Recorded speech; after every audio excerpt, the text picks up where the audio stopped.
Thank you so much. I just talked to you because I can, and they can't stop me. What are they going to do, fire me?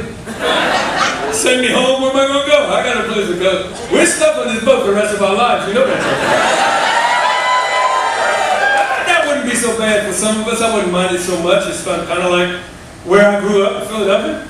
But I did. I was born in Philadelphia, and the first part of my upbringing was in an all-black neighborhood in Philly, and I knew that because everybody in the neighborhood was black.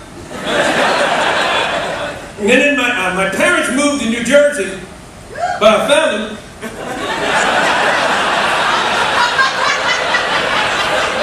And we moved to one of those suburbs of New Jersey called one of those Levittown suburbs. It was called Willingboro. It's near Cherry Hill, and that's where we ended up. And it was one of those places with the cardboard castles and a little teeny piece of lawn. There's a little teeny piece of lawn there. I could have made $1 million as a kid with a two-handed lawnmower. It was the first lawn that many people had. I go up and down the street, and each house there was 3 types of houses along the street. All these streets that didn't meet at a right angle. Ranch, Colonial, Cape Cod, Ranch, Colonial, Cape Cod, Ranch, Colonial, Cape Cod. And each house had a different type of person in it. Black, white, Chinese, black, white, Puerto Rican, black, white, Samoan. And we had to work out, kids had to work out how to get together and play with each other, because it wasn't all packed in row houses like it was in Philadelphia, and you automatically come out your door and there's a kid right there at your door. I remember what's up. So we had to seek each other out a little bit more. And I had just moved with my parents to this place, and I was 10 years old. I was born in 1958, so you do the math. It was 1968, and I wanted to meet this boy next door. And it was 1968. The reason why I repeat it is because it was a tough time for somebody a black kid to go up to a white person's door, knock on the door, and say, "Can you come out and play?" Because racism starts with "I don't know." It does. That's how racism begins. If you don't know something, when you figure it out, then you're no longer racist. You're just something else or overweight, which is what I love. But racism starts with "I don't know," and I didn't know how to ask this kid to come out. And the reason why this is important, 1968, Martin Luther King had been shot and Bobby Kennedy had been killed. So this was a crazy rough time for black people to go knocking on white folks' doors to play with their kid. So what I did, I went and stood in front of this kid's house after rolling my car down in front of his house. Well, it was a little Corvette with a white interior and black plastic wheels, and I would be checking the wheels in front of his house, waiting for him to come out. That was my plan, to meet this kid. That's what I did. I didn't say I was very bright, but that's what I did. And one Saturday afternoon, he comes out of his house. It's my opportunity. And he speaks up first. "Hi, my name's Gary." And I said, "Hi, my name's Vance. When I go past your house on the way to school, I look in your window right there, and there's a sloping thing, and there's candles sticking up out of it. And each day a different candle is lit." And he says, "Yeah, it's really cool. Each day my parents light a different candle, and I get more and more presents."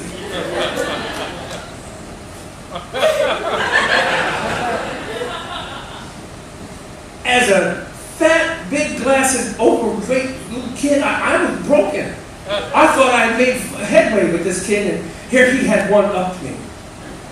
I wanted something to brag about too, because I was just had the carpet ripped from under me, and I was going to brag about it. I was saying to myself, I can't brag about the car because this is nothing, but I had new sneakers. And I looked down and I said, I'm going to brag about my new sneakers. And I looked down, and my father had mowed the lawn earlier that day, and my sneakers were green. So I couldn't brag about those, so I just turned, and I took my car, and I started walking back to my house. And he calls out over my shoulder, "But I was hoping you'd invite me over to your house." And I called back and I said, "Why?" And he says, "'Cause you have bacon."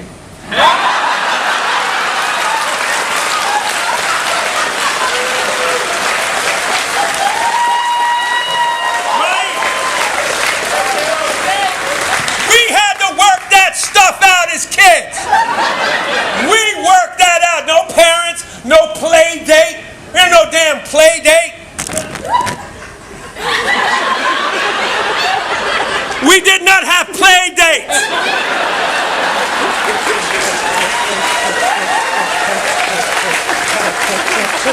We might have dates and then go outside and play. We knew what date it was, but we didn't have no damn play dates. That's how we did it. You were put out of the house at 8 o'clock in the morning, and when did you have to be home? When the street lights came on. Yes, sir, when the street lights come on. Free CD for this, man. It's a Jim Boggia CD, but it's free. Let's go on and take one of his damn CDs. He's always got money. Just reach in his pocket. He can't hurt you. He cannot hurt you. Boggia is an Italian word that means.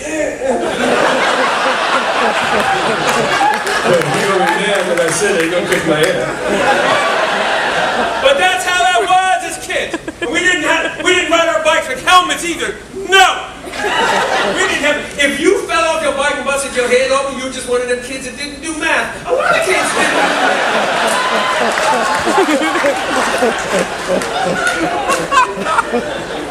We had to come together as kids between that 12-hour period. We had to pull ourselves together because we were brown and tall, Jew and small, freckle fat, buck tooth flat, black and broken, short and Christian, with teeth and hair in every direction.